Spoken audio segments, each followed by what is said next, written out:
Well, I've always known that I wanted to, I've always known I've been like a creative person, but like from like high school is when I kind of figured like that's where I want to take it. Like I could have done dance and stuff like that, but I didn't feel that they suited what like I actually want, like my creative like style kind of thing.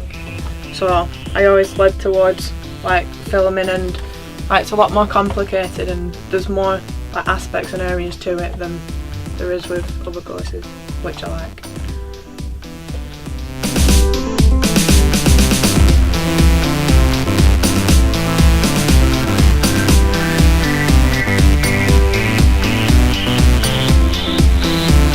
My opinions on teachers are really good. They're really strong, motivating teachers.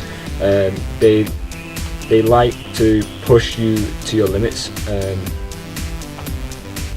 Like Chris is really good with all the production work, all the practical side of stuff, and his filming. And then you've got Matt, where he's really good with his paper-based stuff. Yeah.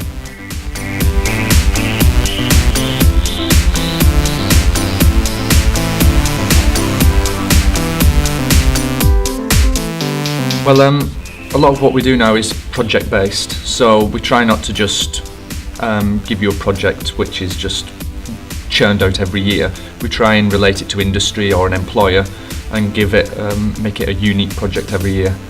So I look for, go out looking actively for projects, and some land on my lap, and we get to work with employers such as Baxi, NIS, Leyland.